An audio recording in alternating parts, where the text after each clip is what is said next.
My name is Jorge Arbachi. I am from the Development Bank of Latin America, CAF. It's a great pleasure to have you all here to participate in this very interesting and timely panel on the role of development financial institutions in mobilizing resources to a non-zero objective. This panel is organized by ABDE, the Brazilian Association of Development Institutions, and the Brazilian Development Bank, BNDES, and is hosted by IDFC here in the COP26 in Glasgow. I have a panel of distinct people who have been contributing a lot to this agenda. They include Mr. Bruno Aranha, who is director of BNDES, Mr. Sérgio Guzmão Chuchodowski, who is coming, and he will join us later on. Professor Stephanie Griffith-Jones, who, by the way, I have met this is the third time that I met her in the last 2 months, perhaps not by coincidence, Professor Jones. And then Mr. Luiz Awazu Pereira da Silva, Deputy General Director of BIS, and Mr. Damien Navizet, Senior Climate Expert at Caisse de Dépôt. The topic of this panel is on how to finance the transition to a low-emission economy and a new development model. This is pretty much the topic of this COP26. We have been talking a lot over these days about the two sides of the coin, how to promote this transition, but we have also to pay attention to a very critical topic, which is how to finance this transition. And we are very aware of the need of resources required for this transition. Just to share with you one of the reports that I have read recently, published by IFC 2 months ago, I think. They estimated that only for Latin America, projects in only 4 sectors will require $2.6 trillion up to 2030. This is only to Latin America. And for you to have an idea of how much money it is in relation to what is the money that multilateral development institutions can put on the table, they altogether provided less than $40 billion last year to Latin America. How much is this $40 billion? This is about 20% of the average annual amount of foreign direct investments in the same region. So this is not much. If this is the case, the question is whether and how these institutions and the national development banks can contribute to this agenda, considering that it will require so much money, so much capacity, so much in terms of resources. I guess that it is very much related not to the amount, but how these institutions will do their job. And this is the topic of this panel. This panel is organized in the following way. We have 4 panelists. Each of one will have about 10 minutes to present ideas, provoke the participants to share thoughts, to instigate us around this topic. And then we will have about 30 minutes for discussions with the online and with the present public. So without further ado, I'd like to start inviting Mr. Bruno Aranha to start sharing his points. Thank you very much, Mr. Bruno. Hello. Thank you, Jorge. In order to discuss the mobilization of resources to the net zero economy, I think that we need to pass through 3 pillars. The first one is like funding, as you said, and I think that we can access different 3 channels in order to do that. The first one is a public market. And I think that the development bank can issue like green bonds, sustainability bonds, in order to prepare themselves in order to do that. For example, BNDES, which is the Brazilian Development Bank, it was a pioneer in Brazil. It's the first bank to issue a green bond into 2017, issue $1 billion. And the demand was like nine times this amount. So a huge interest, a huge demand for the private sector. And last year, in the middle of the pandemic, we issue again green bonds directly to the local market, another $1 billion, and very successful.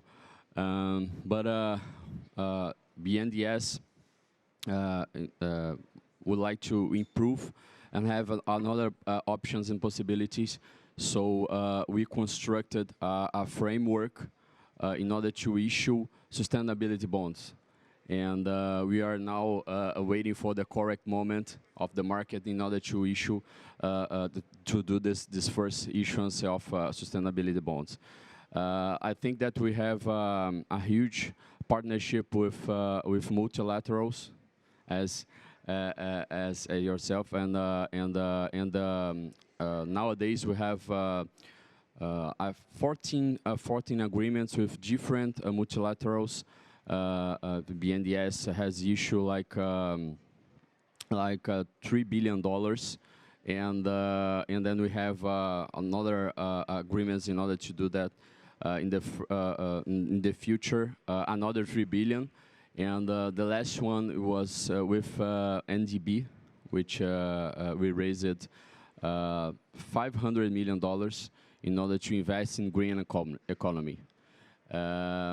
We can also access resources with government, with like thematic funds, as we have climate fund, Amazon fund that we are a manager, and then this is a third way in order to mobilize and fundraising for investing in the green economy. And another pillar is allocation. Allocation is like a problem after fundraising. We need to have projects in order to allocate these resources, and we have disbursed. I think since 2015, $18 billion in the green economy. We supported projects that avoided the emission of carbon as 15 million tons of carbon with these projects, which means like 19 years without cars in the city of São Paulo. So I think that these are a kind of role that the development banks can do, like allocation this capital in different projects in the green economy. We are part of the Brazilian Green Growth Program, which was launched by the Brazilian government in this month, and we are part of that, and we will disburse in this program around $20 billion within 5 years.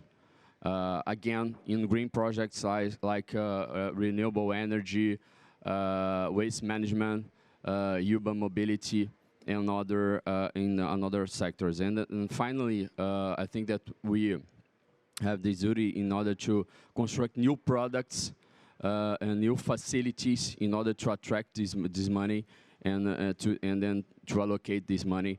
And we can do like projects and since I think 2020, BNDES launched a new line as a project factor of the state, of union, states, and municipalities, in order to try to collaborate with them, in order to construct and to elaborate these projects that will receive this money.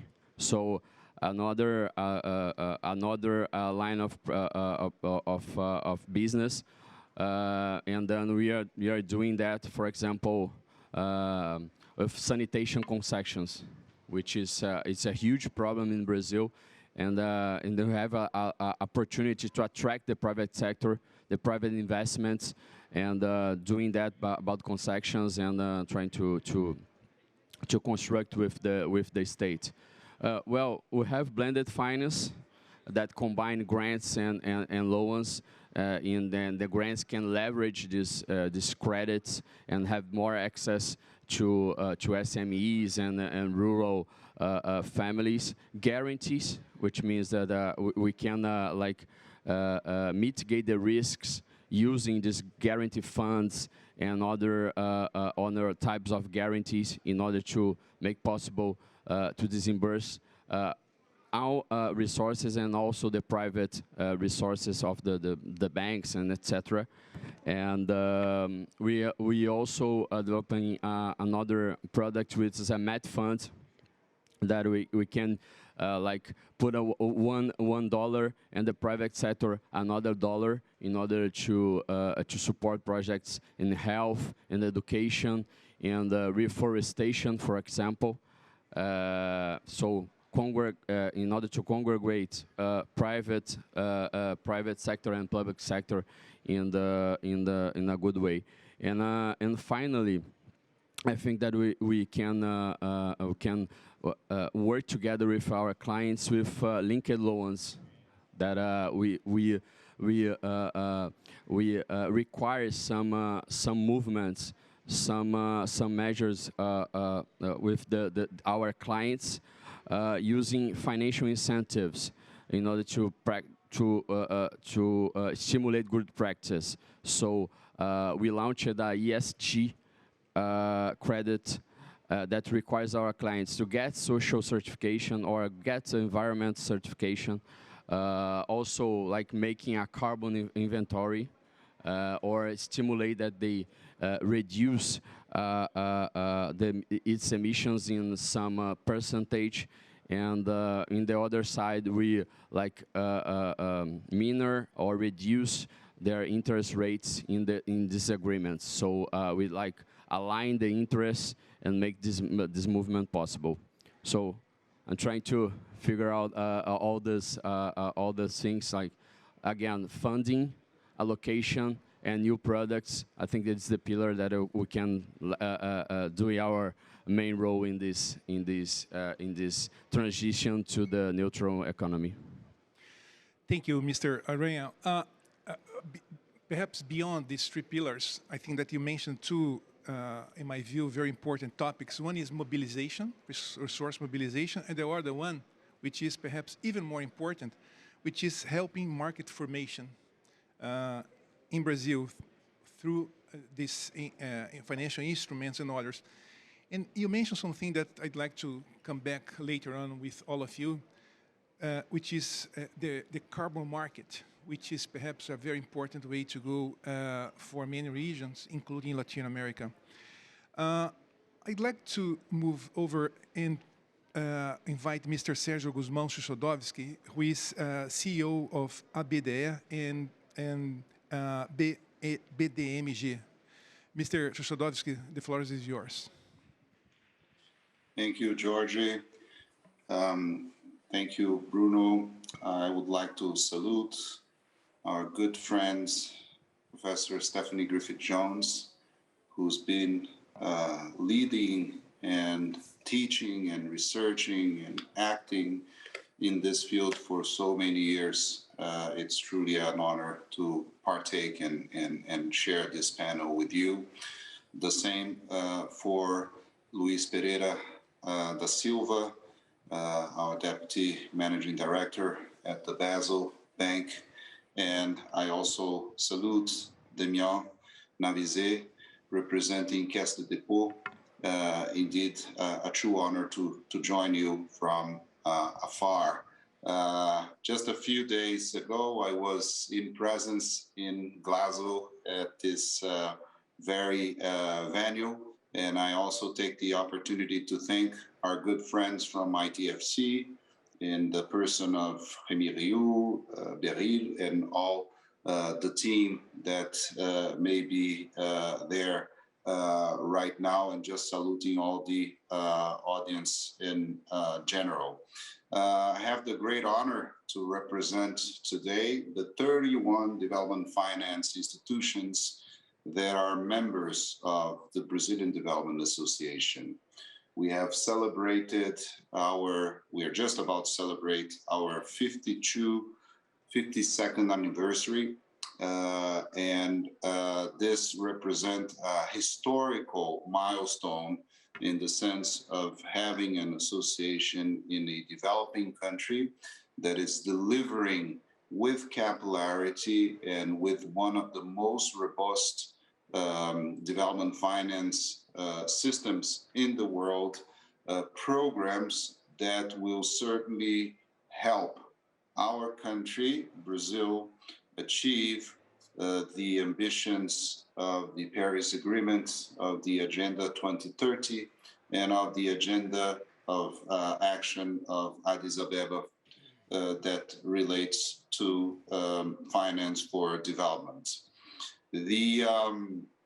It's interesting in this first week of COP, and now that we are just halfway through the second week, how many initiatives all around the world we were able to see, to learn from, especially solutions that were enabled and successful solutions in developing countries. Many of them backed by partnerships with multilateral development banks, with international or national development agencies, which is the case for Agence Française de Développement, and but so many others who are very active in these fields.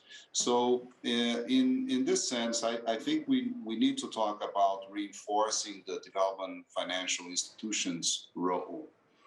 We all know that the DFI's mandates are focused on fostering social and economic development, and they deploy a wide range of instruments to do so. Historically, these institutions have been consistently instrumental to social and economic advancements, right? We all have the image of the World Bank being created during the Bretton Woods meetings in 1944 and the rebuild of a destructed world. Bear in mind that the first operation from the World Bank was to France, which then was a devastated country because of the war. Throughout the decades, these initiatives, they grew to other missions such as reducing economic and social inequalities, fostering transition to use of renewable sources of energy, anti-cyclical, counter-cyclical measures to support the economy in times of crisis, such as the ones that we are living in right now. But I think a big change happened just a few years ago, especially in 2015, when DFIs also started to commit with a sustainable development agenda, with a climate agenda, and with responsibilities related to the challenges of our time, the 21st century, our time, the emergencies that are being discussed right now by the leaders that represent our countries at Glasgow in Scotland. We understand that we have a mission to push forward our ambition to have a more sustainable development model. And this needs to be done at scale, not only in the big capitals of the world, New York, Frankfurt, Tokyo, Shanghai, but also in small villages all around the world. The challenge is the same, and the climate change affects everywhere in the world, perhaps even harder in some countries that are far away from this very same big cities. In Brazil, we have a system comprised of 31 development finance institutions. We represent roughly 45% of Brazil credits market. We, in the long-term operations, represent 73% of total credit. This is a massive amount of credit, especially in the long term, those projects that really will last and provide a opportunity for a positive legacy for our countries. We know that these institutions, some of them very small in size, some of them very large, such as BNDES, represented here by our good friend Bruno Aranha, they have the expertise. They know the specificities of each sector and especially of each region of a continental country of our size.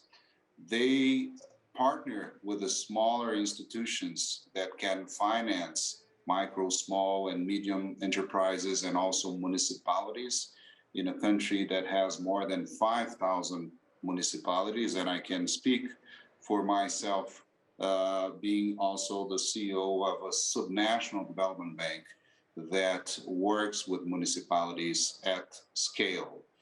So what I see in terms of challenges and opportunities here when we analyze our TFI network is, first, we have a high level of heterogeneity amidst the institutions. But I think this is a strength from our system. As I said, we are able to gather together cooperatives, credit cooperatives, large national development institutions, such as BNDES, such as Banco do Brasil, such as some of the regional development banks like Banco da Amazônia, Banco do Nordeste, BRDE, and also state level institutions, the development agencies. We have an institution that finances innovation, which is FINEP, and we have a very useful tool, which is the Brazilians' small business administration equivalent, the SEBRAE, which enables small businesses to grow through technical support. We also been working to enhance our capabilities throughout a large array of international partnerships. And in this sense, I must refer to CAF, represented here by our good friend George Arbashi, who has been a champion since his arrival at the Latin American Development Bank. CAF has been a key player and partner, providing the association with technical and financial support for the alignment of the portfolios of our institutions in order to meet the 2030 agenda ambitious sustainable development goals.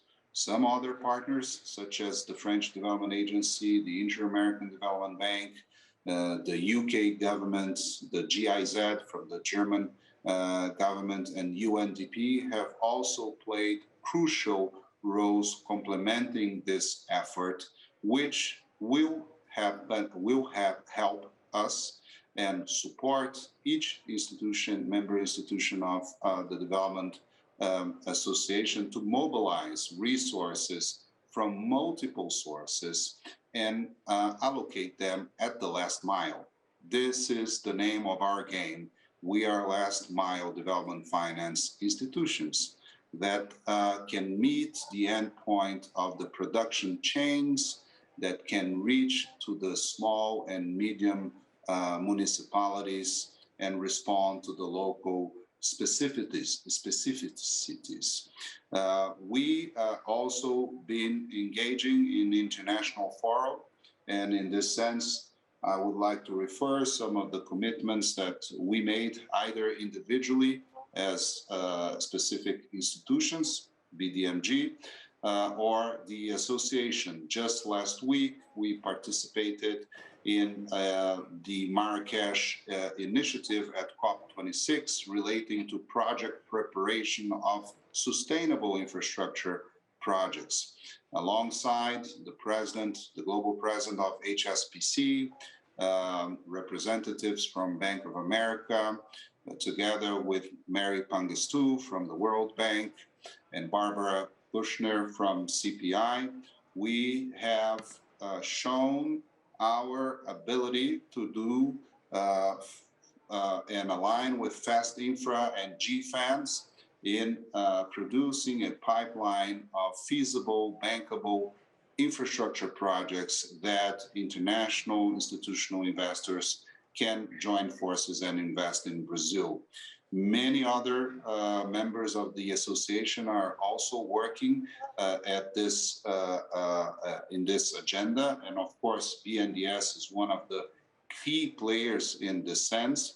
Others in different regions of Brazil have also joined forces. Some of us have committed to zeroing the fossil fuel finance in our portfolios. I joined the Minister of Environment of UK, Canada, Denmark, France, and the special envoy from the White House last week to commit to this very important step in zeroing the financing of fossil fuels at BDMG.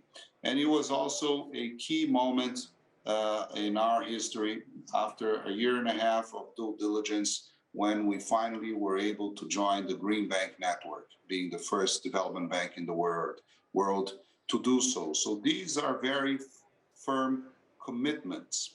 Well, these commitments need to have a follow through, and they need to dialogue with other financial instruments that we need to provide to our associates in order to sophisticate, but more importantly, to enhance the positive impact at the last mile.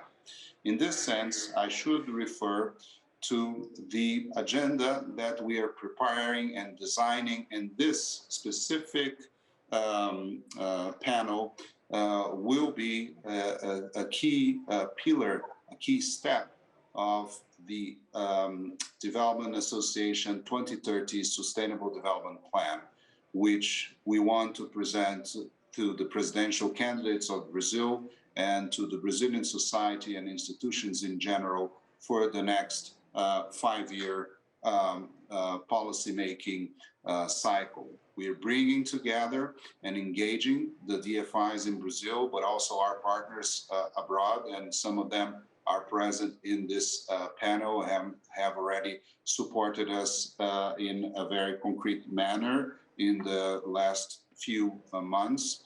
We've also been launching during COP an important initiative together with the Inter-American Development Bank, which is Financing Alliance for the Amazon. This has been probably the #1 key issue relating Brazil with the international partners, and definitely one that has been discussed pretty much every day in Glasgow. And we believe that mobilizing the more than 10 DFIs, members of the association that are present and operating in the Amazon, will help strengthening their role and especially aligning their mandates and portfolios in promoting a greener and more sustainable economy. So this is the challenge for the 21st century development institutions. I want to get to the final part of my talk here today, referring to the net zero objective. Mitigation of greenhouse gas emissions should drive financing resources onto expanding renewable energy sources, increasing energy efficiency, as well as investing in sustainable urban planning solutions together with improving access to social and urban infrastructure.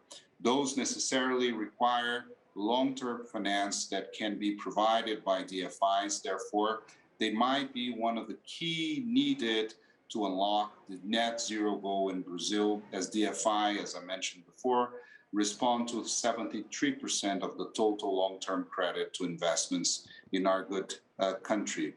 The use of other innovative solutions as blended finance instruments will also help raise private resources in an example of a win-win situation and policy that will deal with the negative effects of the COVID-19 pandemic together with the climate finance challenge that is so important to enable those that are present in different regions of Brazil to develop different kinds of productive activities.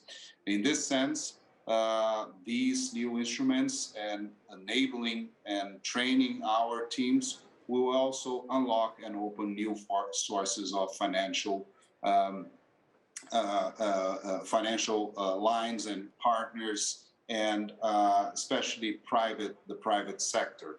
And we are ready to partner with the private sector, especially in the project preparation, but also in syndication and co-financing schemes. I'm very eager to hear what my other fellow panelists will bring to you today.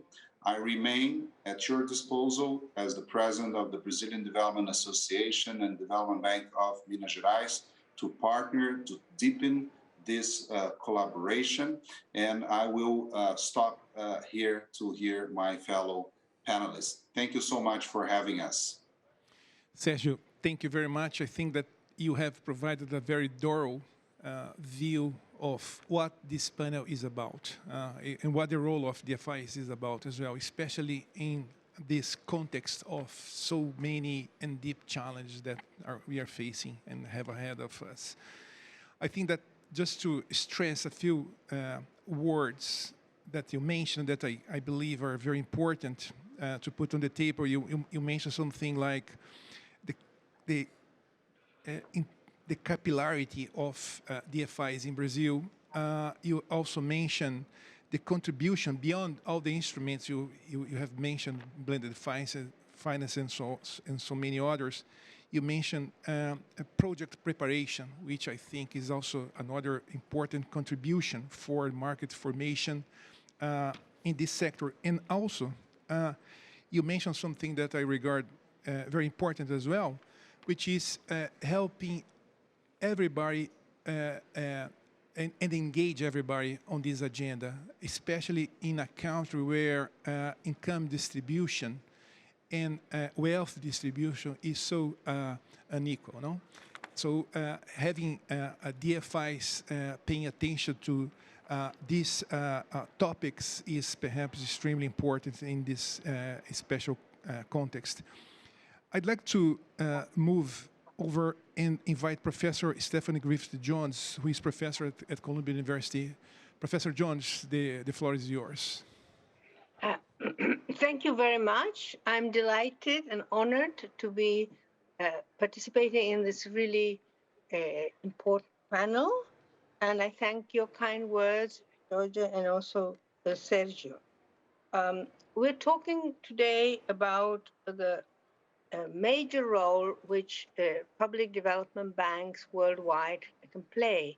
I think it's perhaps not enough known that these are already very large actors in the world economy. If we add multilateral, regional, national, and subnational development banks, like the ones that Sergio leads, in total, these banks have, according to IDFC figures, recent ones, over almost $19 trillion of assets, $19 trillion of assets, and they're expected to reach by 2020, $20 trillion of assets.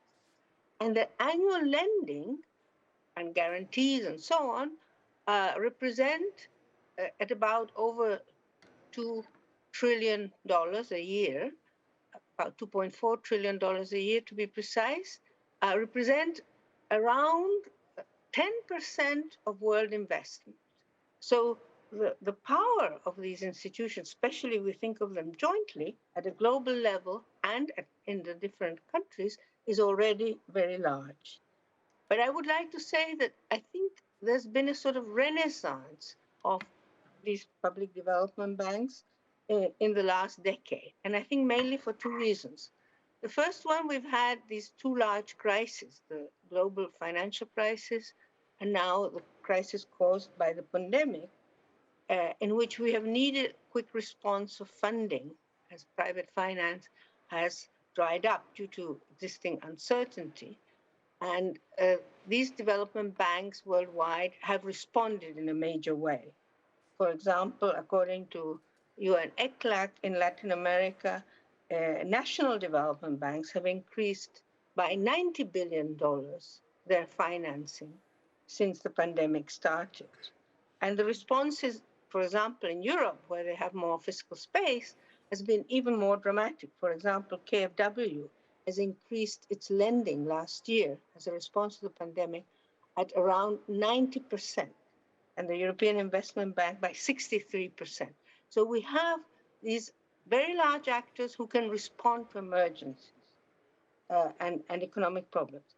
But secondly, and in some ways more importantly, they are a valuable instrument for funding the investment that we need to have a major transformation towards a net zero economy, and also, as Georgia just mentioned, to a more inclusive economy. So they have this very important long-term task, which has been shown to be even more urgent at Glasgow, given the limitations of existing finance, particularly for poorer and middle-income countries. So as regards the second function, the development banks at the different levels, multilateral to subnational, can play an absolutely key role to help mobilize their own funds, plus, as has been pointed out, catalyzing additional funding, particularly from the private sector, but also from other organizations and climate funds. So we know that development banks have other functions besides the counter-cyclical one and supporting the structural transformation. They can enhance financial inclusion. They can finance infrastructure given the long-term loans that they have, and increasingly, of course, green infrastructure. And particularly, they have this role of enhancing environmental sustainability and thus mitigating and adapting to climate change.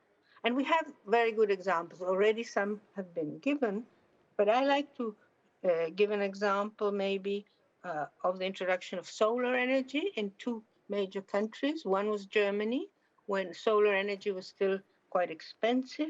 KfW, for example, led the way and exclusively provided through commercial banks, but with their own lending money that helped develop solar energy in Germany.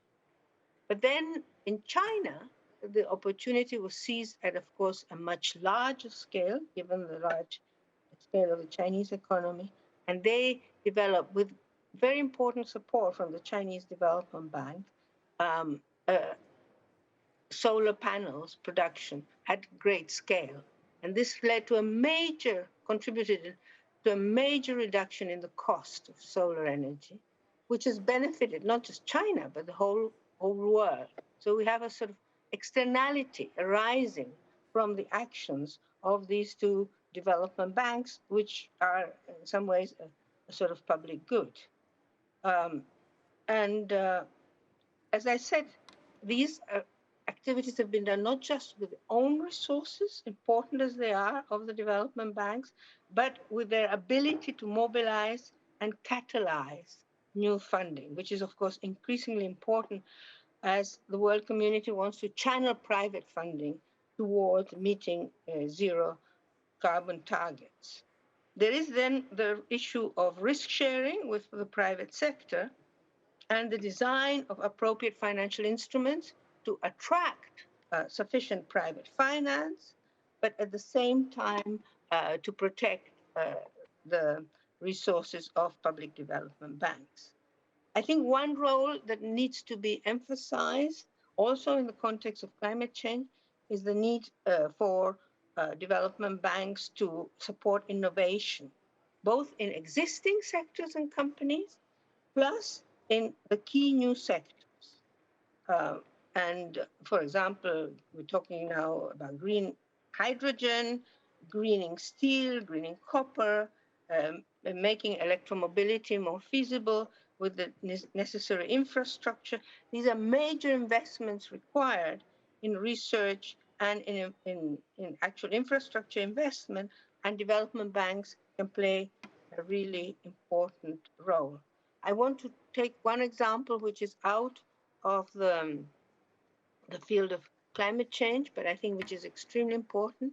The European Investment Bank, and I think this is not very well known, supported the initial research that BioNTech did to develop the vaccine, which they have produced now with Pfizer, and which is one of the best vaccines against COVID. Again, I think a public good produced by these development banks. But I would like to stress, if I may, that there are two key preconditions for development banks to fully fulfill the important role they have in the green transition. One is sufficient scale. And for this, you need to have sufficient capital at all levels. And I think that multilateral development banks are doing a great job, but they would do even a better job if they had more capital, which would allow them to increase their lending more and channel it towards these key resources. And I think there is, at that multilateral level particularly, but also perhaps at the national level, some opportunities, like the new issue of SDRs. And I know there are studies being made in official circles of how the SDRs could be used, possibly in part, the ones that the developed countries would donate because they don't use them, to contribute to increasing the capitalization of development banks, at the multilateral, at the regional, but possibly even at the national level.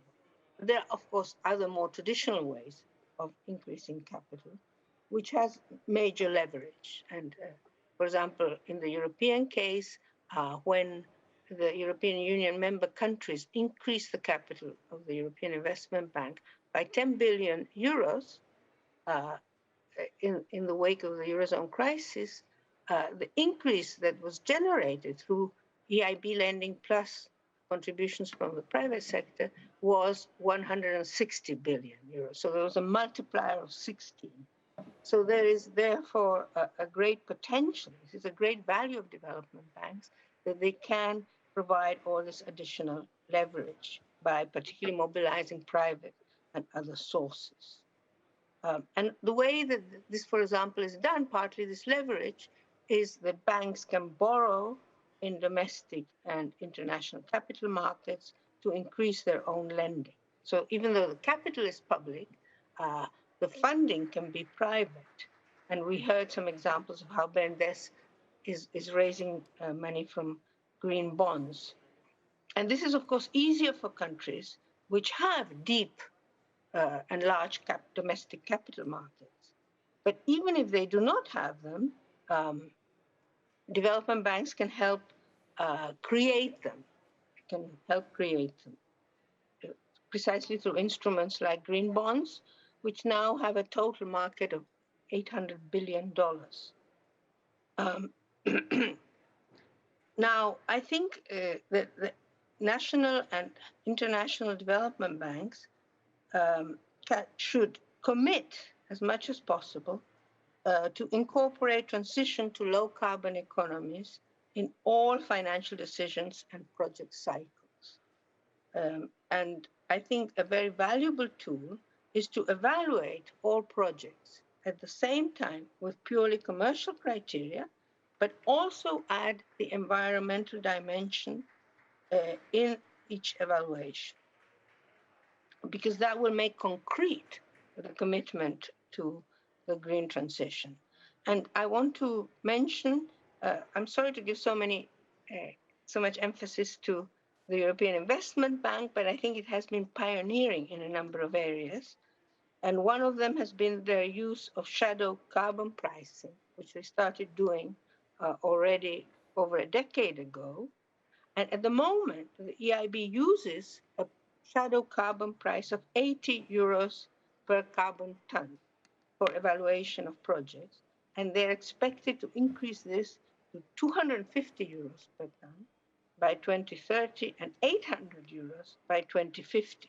And therefore, in this evaluation, the shadow evaluation, will tilt the decision of the bank towards approving projects that are clearly low carbon. Professor And Jones, I'm sorry, we are running out of time. If you don't mind to conclude in 2 minutes, thank you. Sure, I'm sorry, I apologize.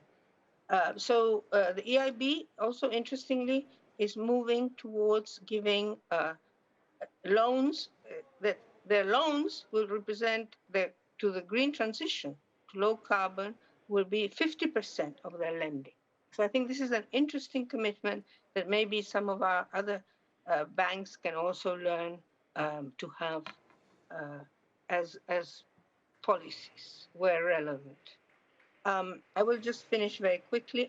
I wanted to stress that there are different, of course, financial instruments, that perhaps equity instruments are particularly valuable to help introduce innovative technology in high-risk, uncertain projects. And that, as has been mentioned, technical assistance is very important.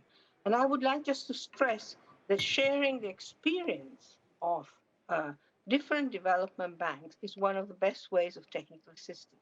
And the work that ABDE has been doing and the IDFC has been doing, for example, with the Development Bank Summit, where there's such a rich exchange of experiences, is really extremely valuable form of technical assistance via peer, if you like, recommendation.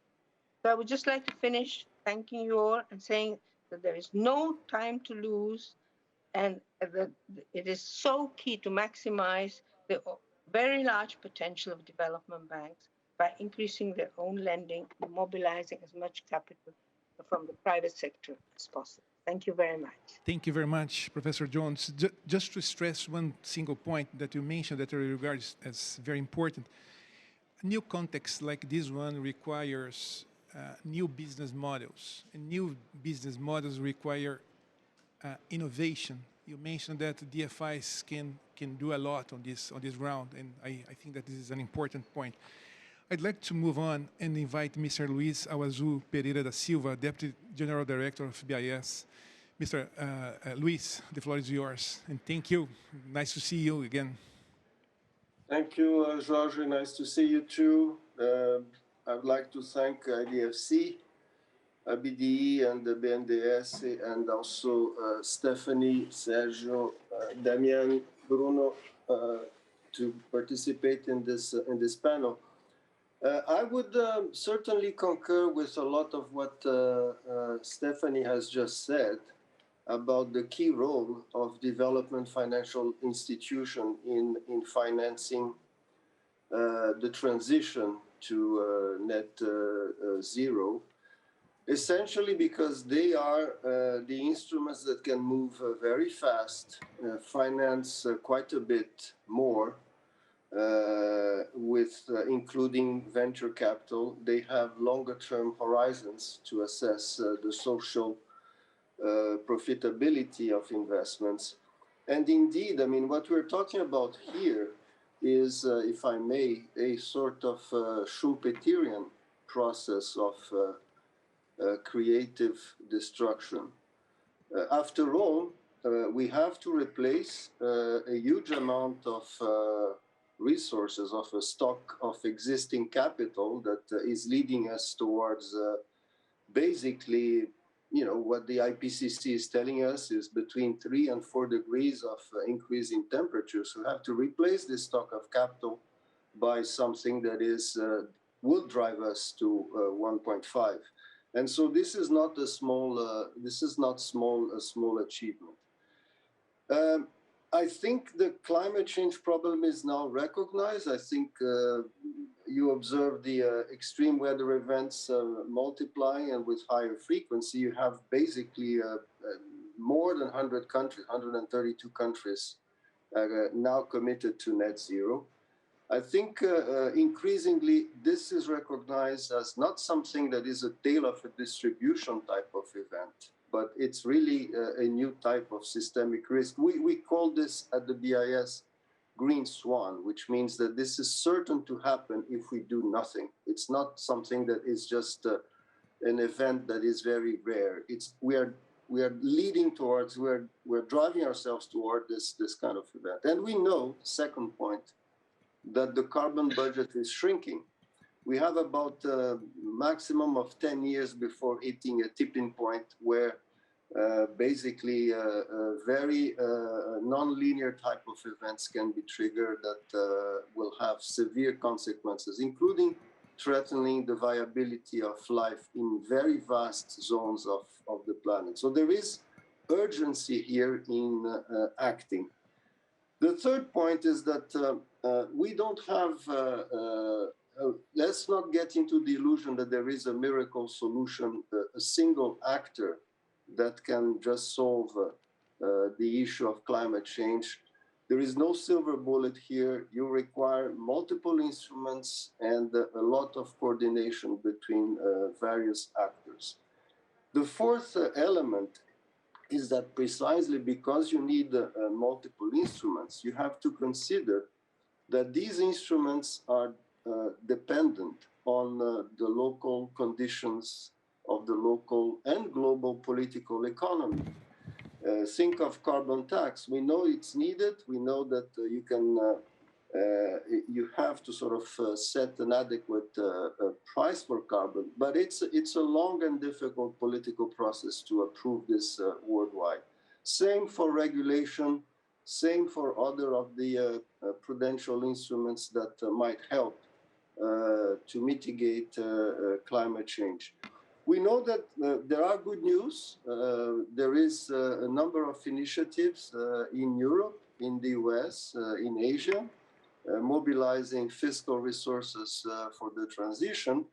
But we know that this is always complicated. Coordination problems are a very old issue in economics, and it's not easy to address it in a way that creates win-win types of situation. Now, again, good news is that this mobilization of actors is happening. I mean, you guys are, I was at the COP a few days ago. I think some of you are already there. You see the alliances that are forming, the alliance, particularly, for example, the Glasgow Alliance of Financial Private Actors, but also on the public sector side, the one around the development financial institutions, the One Finance Summit, and so on and so forth.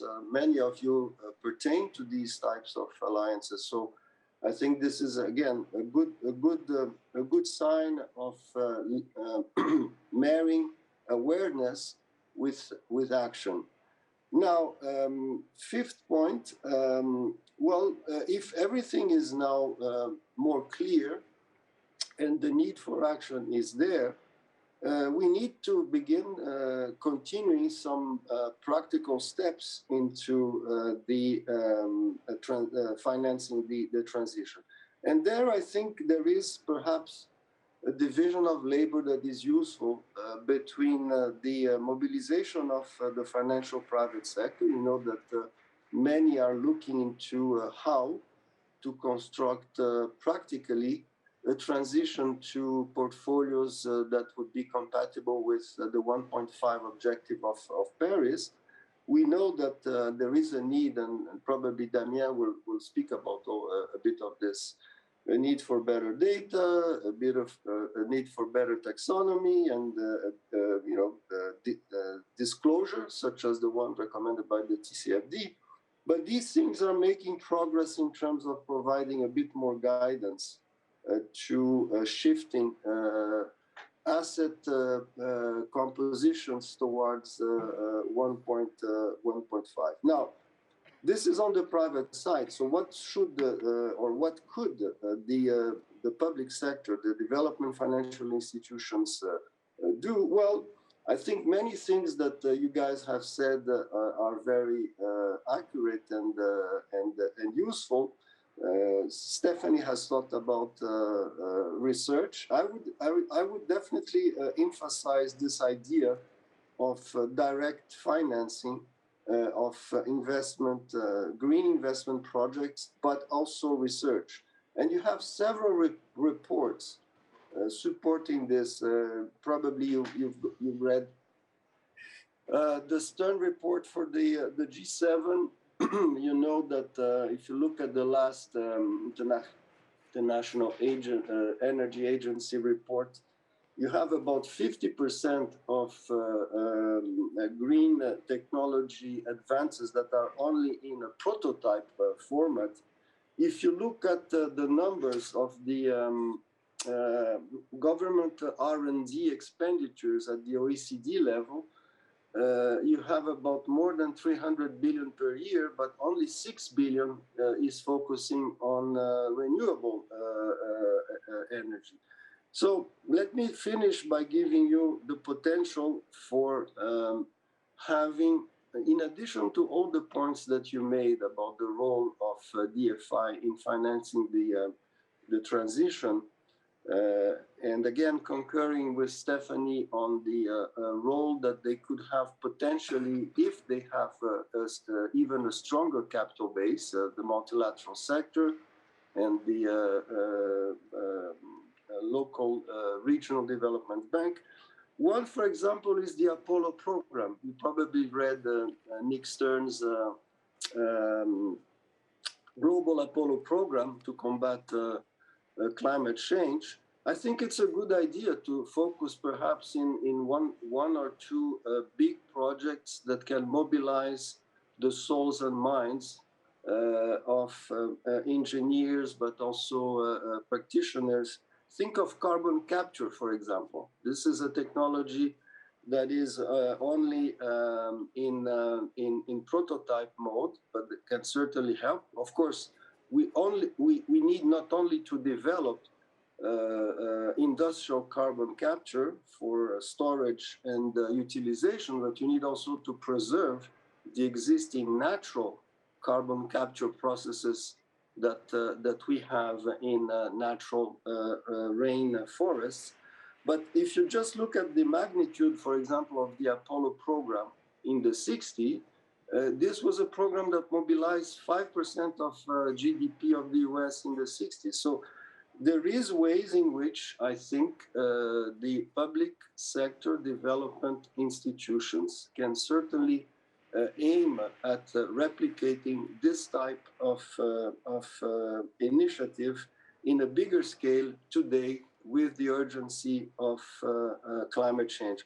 Finally, last but not the least, the development financial institutions are probably the best placed to help on the redistributive consequences of climate change policies.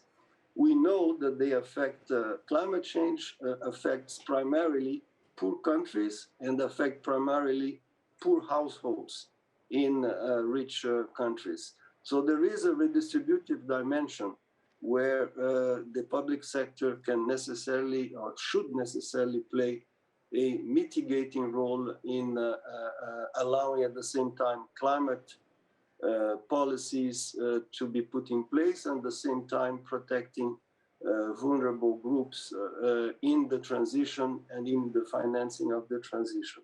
So last but not the least, my word here to conclude is that yes, indeed, in this Schumpeterian transformation, the public sector is key and development financial institutions are key.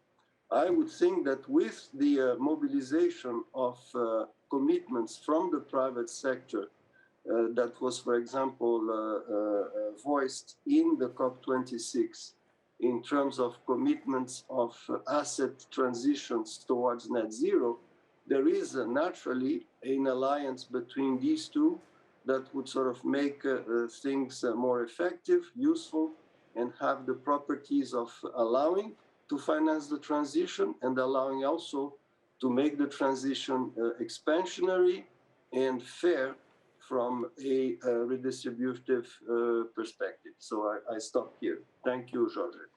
Thank you, Luis. Thank you very much. I'd like to emphasize your one of your last points, which is the importance of DFIs on the redistribution dimension of climate transition. It is indeed, in my view, extremely important. And finally, I'd like to invite Damien Navizet, who is a senior climate expert at Caisse de Dépôt. Damien, the floor is yours.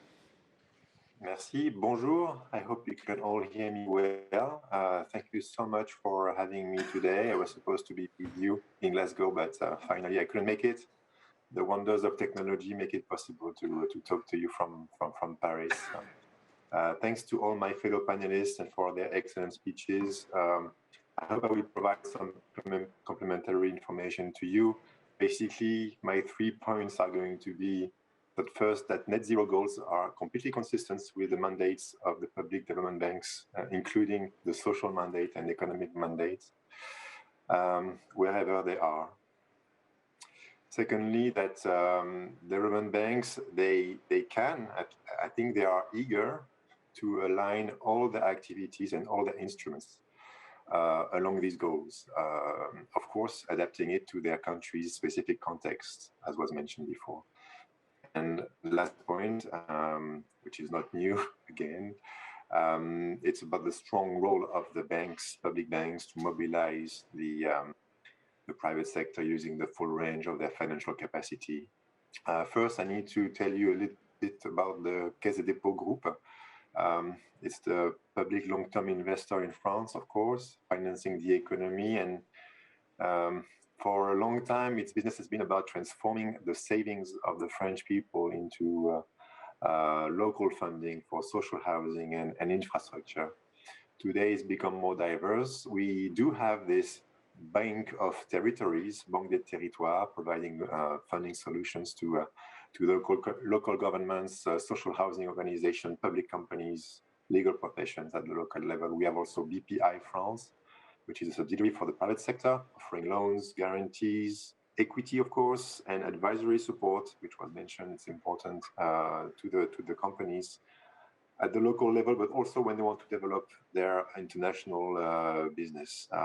We also, Caisse de Dépôt also manages pension funds, 1 in 5 pensioners in France. We are the 4th largest investor in France, asset owner. So these are bonds, shares, equity in unlisted companies, real estate, but also forests. And of course, as a long-term investor over time, we also have become a reference shareholder of companies involved in operating national-scale infrastructure in France. Recently, we acquired the French Post. We are a majority shareholder in Transdev, a transport operator, or in tourist resort operators, in Société Forestière, who is the largest forest management company in France. So we have a very diverse role in France. You can see me coming about our role for carbon neutrality. I strongly believe that on top of everything else, and of course, consistently with our public mandates, the leading public finance institution like CDC and the members of the IDFC, of course, they have a role to be at the interface between the public sector and the private sector, and also using this interface to relay the long-term sustainability signals, both national signals and international signals, within their constituencies, because this is the capillarity aspect of the public banks. We are deeply rooted in our constituencies. We know the clients, we know the context. So of course, in the example of France, we have this national low carbon strategy, which is very important for us and provide us with sectoral scenarios, which we need to make happen in a way. But we need to keep in tune with the reports from the IPCC, from the EIA.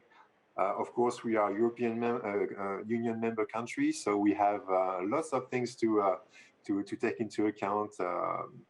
Someone mentioned the EU Sustainable Finance Taxonomy. Of course, this is a very important guidelines. So we need to find the consistency across all these signals and to apply them at the local level. So in the end, quite plainly speaking, the Caisse des Dépôts set itself the objective to significantly contribute to the national low carbon strategy and to align all of its activity on a 1.5 degree scenario. And you've seen that the activities are very diverse. And it brings about many opportunities. And I will summarize what we do in three ways. First, everybody mentioned it, financing more green and sustainable projects and companies. And this is a real opportunity for CDC, including the French Postal Bank. It's about 60 billion euros to be invested in the next 5 years, which is a larger share of our total finance, of course, more than 30% by the end of these 5 years. Secondly, it's about also importantly eliminating the brown, what cannot be aligned at all. We no longer finance companies in coal, of course, but also we excluded unconventional fossil fuel. And in the future, we need to phase out all fossil fuel. You know, it's an ongoing debate. It's taking probably more time than it should, but we are making progress also in that regard. And lastly, more green, no more brown, but we need to, in a way, align what can be aligned, which is maybe not green at the moment. So we call it aligning the gray. And that's where aligning the activities with a 1.5 degree scenario takes all its meaning, with some dilemmas and difficulty to decide whether to exclude or to accompany. And the two major key takeaways in that regard is that the dialogue with a counterpart can be more effective and more enticing to a company to define a transition pathway than just threatening to sell our shares to perhaps a less demanding investor. And the second takeaway is that on average, in fact, greener investment have proven to be more profitable since we've been looking at them in that regard. In the same line of thought, maybe I should focus a little bit on our role as a long-term investor. When we hold shares in companies and we have this yearly dialogue and we make demands as an investor, of course, as was said before, we are trying to use the TCFD to ask for disclosure of the climate risk of a company, to ask the companies to disclose their strategies to transition to a net zero. We ask them to adopt credible targets in the shorter term, not only at 2050, of course. And we like it when these targets become key performance indicators, important to the managers of the firms. Of course, we need to adapt our demands to the situation of the company and their capacity. We need to make ambitious demands yet feasible. We try to relay the same message as other investors. So the coalitions of investors are very important. And we find that this is bearing fruit. We've seen a sharp decline in carbon intensity of our assets over the last 5 years. It's impressive sometimes. 66% less carbon intensive corporate bonds. Of course, it's not all due to this dialogue that we implement, but we know we're going in the right direction. And it's key because one of perhaps the better ways to convince other investors and companies to commit to net zero is to show that this can yield financial returns and more importantly, also non-financial returns. We are all, very sensitive to benchmark rankings, ratings. Non-financial reputation has become a very important asset today at a time where NGOs, think tanks, and the media scrutinize everything we do, and that's a good thing, of course. So I think there are many returns in engaging in this alignment of our assets. And of course, it's not only about what we do. We need to make sure that this is shared, and there is some leverage effect on others, and not only in financial terms. We've seen in France with the famous Article 173 of the energy law in 2015, and now we see it with the taxonomy, how the legal framework is really a driving engine for this transition. We do support a very important aspect of it. It's the harmonization of the standards. I think this is going in the right direction, and there's this issue of production of data. Of course, it was mentioned before. We finance, for example, the Global Reporting Initiative, which works with the EU Commission on just that. And we have also a very specific issue we like to promote at CDC, which is the inclusion of biodiversity as well. You know, it's very linked to the net zero transition. And we're trying to push on that front too. Lastly, let me also tell you that we think an institution like CDC, of course, we have a culture of being very prudent, not always very vocal about it, but we try to play a role to bring also the investors community together. For example, in Paris, we've helped to create Finance for Tomorrow, which is the club of green investors of the Paris Euro Place. More recently, we've been a founding member of the Net Zero Asset Owners Alliance, which is an alliance of 50 institutional investors with more than 10 trillion in assets under management. And they have all taken a pledge to align on 1.5 degree scenarios. This really allows us to not only have some leverage, but also make sure that we stay consistent with the good practice at the international level, and that we are not only playing amongst ourselves in France and Europe, but also in a wider community. So to summarize, and I repeat my opening messages, there are no contradiction as a long-term investor between net zero and social and economic mandates that we have. In fact, it makes this mandate much more meaningful and much more durable. I can see how the development banks throughout the world. I used to be at the ABDE and involved with IDFC. I can see how, in fact, these banks are already doing a lot. But I go further than this. Everything they do can be aligned, whether they are loan providers or equity providers or technical support provider. They can turn net zero into all their activities using the knowledge of their specific constituency and country context. And lastly, they can wield a huge influence on their constituencies, and not only the private sector, of course, when they invest in company, but also on the local public sector. Municipalities were mentioned. Of course, this is usually also something in common amongst the development banks.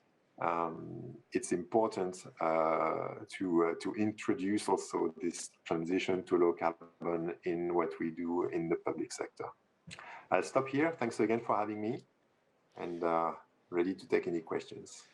Thank you, Damien. I think that I fully agree with you. You stressed a key point, which is the fact that there is no trade-off or no zero-sum. It is not a zero-sum game between net zero and economic development. This is indeed a very key point that should be shared by everyone.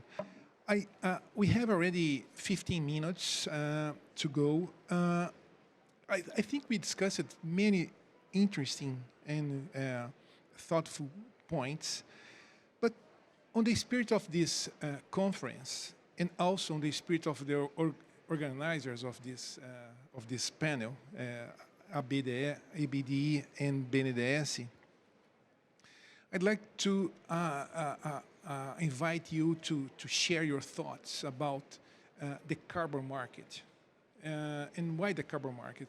I think that there are many tasks ahead of us in order for us to tackle the climate change, the global warming.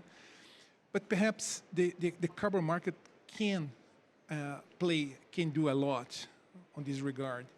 And considering that Brazil is perhaps very well placed, in Latin America overall, is very well placed on this agenda, and considering that the carbon market can indeed be part of the solution, not only for the own region, but also for other regions, I'd like to hear from you whether and how DFIs can help, what they can do in order to help develop these markets, and what would be the instruments, or what would be the best way for DFIs to help support this market.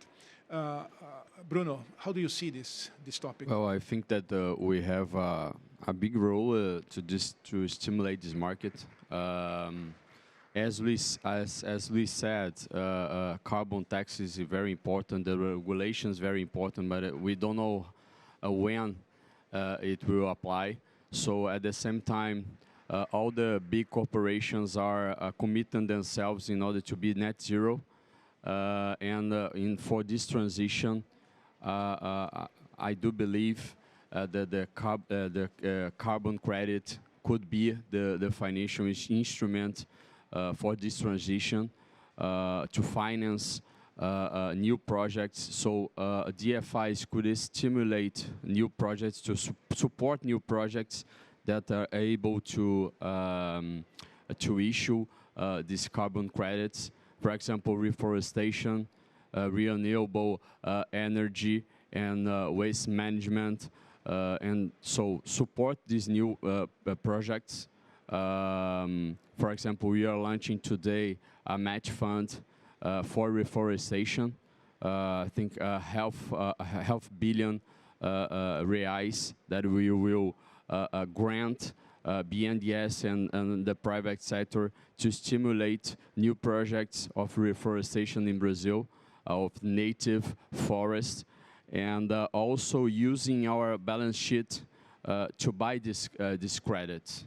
So in order to stabilize or to show the market that we can buy this credit, we have the demand, and in another sense, like to support the accreditation, the service provided that will accreditate these credits in order for the corporation feel secure in order to buy these credits. So we can support the new projects, buy this credit, transact these credits in order to offset our carbon print, or also to sell for our clients in order to offset their new projects. So we can do a lot in the voluntary carbon market in order to stimulate, organize this market.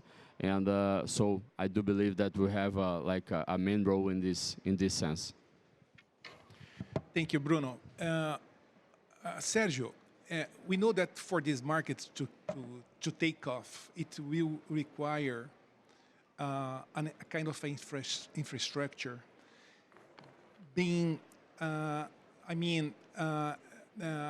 different services that, in the end of the day, will support this market in a way that it will be credible, it will have reputation. Buyers will be happy to buy, sellers will be happy to sell in that market. Consider that it is hard to believe that we will have several markets around the world over the coming years, and we will probably have only a few markets down the road. What DFIs could do in order to help establish a regional market in Latin America? Thank you, Georgie. I think we already have some experience around the world of particular initiatives in time, some lessons learned from the initiatives in Europe. We now see initiatives in China.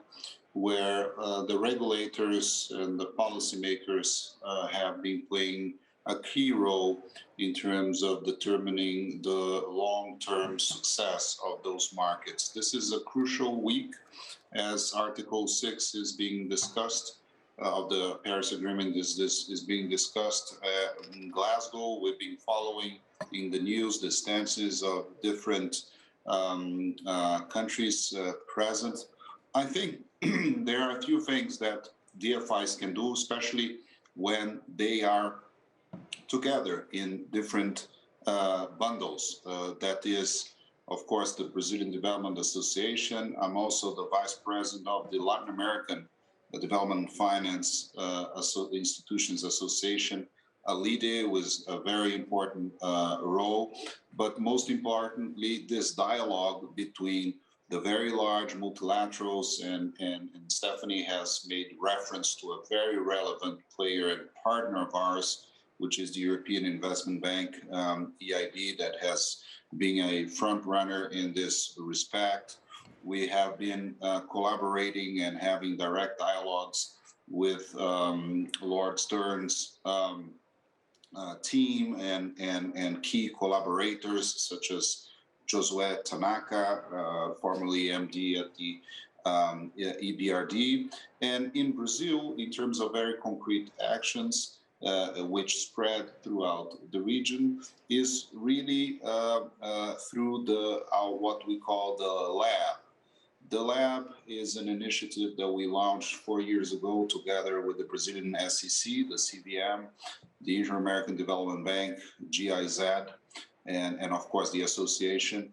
And now the lab gathers more than 100 participants, including BNDES, several teams. They are very involved in the many discussions. So I believe that, yes, Latin America, South America, especially because of the Amazon, but Latin America in general, if you look at Costa Rica and other countries, what they've been doing in the sector, they definitely, we definitely have a large pool of projects and opportunities that have high potential to play a key role.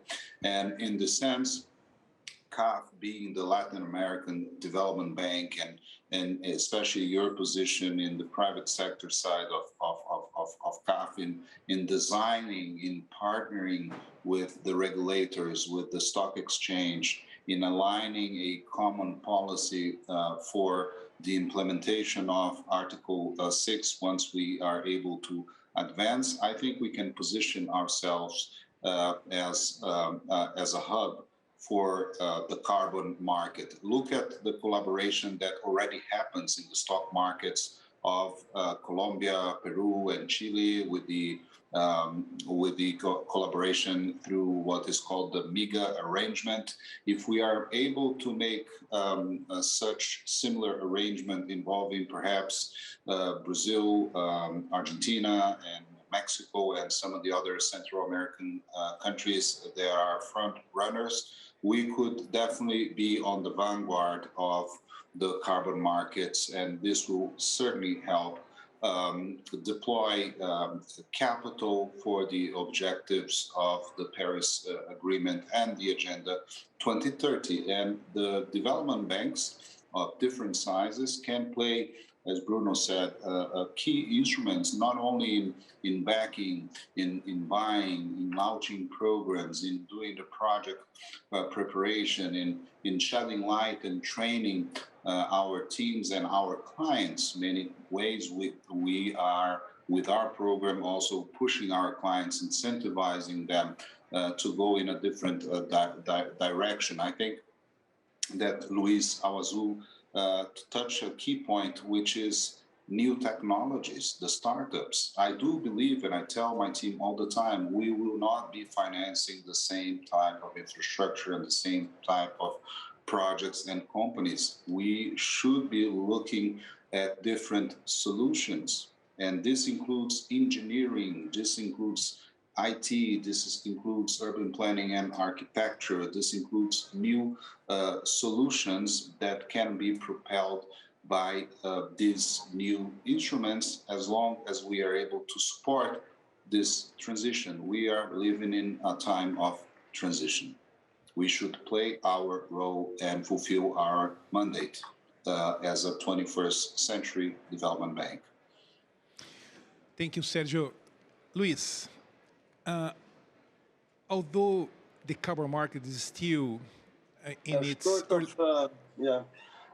No, Jorge, I think we're short of time, and I think Stephanie probably and also Damien need to... I'm sorry, this is Professor Jones. I'm sorry. Professor Jones, what's your view about this issue? I think actually Luis should speak as well, because I'm sure he has a lot of knowledge. I mean, I agree with what has been said. The development of the carbon market is very important. I would also like to emphasize what Sergio has just said, is the importance of venture capital and support for startup companies which can propose innovative solutions. I think in Latin America, there's been a rapid growth, for example, recently of unicorns, which are companies that have over $1 billion of assets, partly through this startup process. I think the carbon market can play an important role. We also have to learn lessons from previous experiences, because I think the initial launch of the carbon market in Europe had some quite serious teething problems because the price of carbon was very low. But I think they're being remedied. So I think it is, again, an element of the puzzle. One thing, if we're talking more broadly, if I may quickly mention, which we haven't discussed, is I think elements of financial regulation, which could encourage further the private sector, besides the measures that we have been discussing, to lend and invest more in low or zero carbon projects. I mean, there's a lot of activity amongst regulators, a lot of very interesting modeling and so on, scenario building, which is very valuable. But I don't think there has been enough action in terms of possibly changing capital requirements or reserve requirements to encourage green and discourage brown. And I think this could complement whatever, for example, is being done through other mechanisms, like the role of DFIs in catalyzing private finance to greener activities and discouraging brown. I think that is also a very important element to influence the vast flows that are channels through the private sector. Thank you. Thank you, Professor Jones. Luis, what's your take? And if you could say a word on this market is still on its early stages. The kind of projects and the way we monitor this market is still also on its early stages. We are still to develop good monitoring schemes and instruments.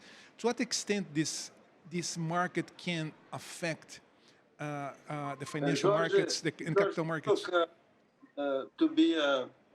to complement what all of you guys have said, I mean, look, obviously it's very important to develop the right price of carbon. After all, this is the classical solution is to tax the negative externality, but it has to be at a global level. We know it's complicated and difficult. Again, for political economy reasons, the way in which it transmits into the whole economy has redistribution of consequences. We saw some of the resistance to taxing or to having higher energy prices, for example, in many societies. So, and then you have technical difficulties for having these. So I'm not saying it's not important to develop the market for carbon pricing, to have the adequate pricing, but we are in a kind of an urgency mode here. So we need also to work on multiple other solutions that imply working on quantities as well. After all, the pricing was a means through which you would shift resources from brown to green through changes in relative prices. That was the whole idea about Pigovian taxation here. And we know that it's necessary. But I think we also know that in parallel to that, given some of the political economy difficulties of constituting this transmission mechanism, that working on quantities, for example, we know now that it's necessary to have better data on firms' emission in order sort of that to activate mechanisms for having the financial sector have a better knowledge of their exposures to risk. And the data on firms' emission is one of the sort of primary requirements now that the TCFD is requesting, that many firms in the financial sector are requesting for extending or at least to understanding the exposures to risks, to climate-related risks that they are, and also to be able to act on this, to reallocate financial resources towards lower emitters. So my take here is that yes, indeed, let's work on developing as well as we could, as fast as we could, the right pricing for carbon through the best possible market mechanisms that we can find. But let's also consider the urgency of working on quantities, and working on quantities meaning that we need to understand firms' emissions, that we need to understand the way in which the financial sector can also work on being a bit more selective in portfolio allocations through the examination of basically the granular data that we can have on carbon emission at the firm level. Thank you, Jorge. Thank you, Luis. Damien, what's your take? Very briefly, thank you. I may be tempted to make a joke if I say that climate change is a big market failure and we try to address it through another market. It may be a bit paradoxical, but that's not my personal point of view. I think the carbon markets are important. I would like to concur with what's just been said. If there's a carbon market, we can try to use it and to support it, but there's also a wealth of things that we can do in-house as finance institutions to put a price on carbon. I think the carbon markets are just a tool amongst others to put a price on carbon. That's what matters. So it's up to the governments to organize it as they see fit. But irrespective of that, as a bank, and I think the example of the EIB was given by Stephanie, we can try to use the conventional value for carbon and make it grow and increase over time to shift capital allocation from brown to green. And I think this price on carbon can take many forms, including inside a bank. This carbon price is good for loan evaluation, for example, to assess the profitability of infrastructure. As an investor, when you have shares in a company, then it's the same question, but the tools used to include the price of carbon can be different. And when you talk to a local government, it's another sport again. So we should not wait and put all our eggs in the basket of the market and recognize that we can act fast. Damien, thank you very much. We are running out of time, and I'd like to give the floor for one only single question here in the audience. A quick question, please, and then a quick answer of one or two of you. Okay, thank you very much. My name is Clara. I'm a PhD candidate at the Eindhoven University of Technology, and also a chapter scientist and contributing author for the IPCC report on the chapter of innovation, technology development, and transfer. And so my question relates to the fact that it's not a zero-sum game between economic development and the energy transition, and that there are actually a lot of opportunities for achieving both, right? But we see that for emerging markets and developing countries, it's sometimes very difficult to mobilize those economic benefits.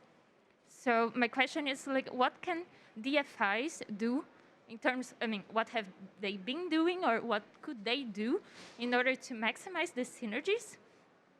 And maybe related to the, to the role of banks also in fostering innovation and maybe helping developing countries and emerging economies to also participate in those global networks for innovation. That's it. Excellent, thank you. Who would like to react? Very quickly, please. Well, I think just a part of the question, I think that we can really conciliate the development and also in order to be a just transition. For example, in Brazil, BNDES has a huge role in order to support a renewable energy. And I think that 10 years ago, Brazil doesn't have any wind and solar were not part of our energy matrix. So BNDES with loans and with using the public market supported a lot of projects in the northeast of Brazil, which is our poorest area. And after 10 years, 15% of our energy matrix will be made by wind and solar. So I think that we can really conciliate. We have a lot of initiatives in innovation with corporate venture. I think that we can, as DFIs and corporations, trying to invest in these corporate ventures in order with hydrogen, green hydrogen, and also a lot of innovation using equity. So I think that we have a route in order to be part of these innovation schemes in Brazil and also in the emerging markets. So I think that too. Thank you, Bruno. With that, we are coming to the close of this panel. I'd like to thank all the panelists for this very insightful panel, a very timely panel. To thank you in the audience here and over the internet, and thank you very much to all, and have a great day. Bye bye. Thank you. Bye bye. Bye. Thank you. Merci beaucoup. Au revoir. Bye.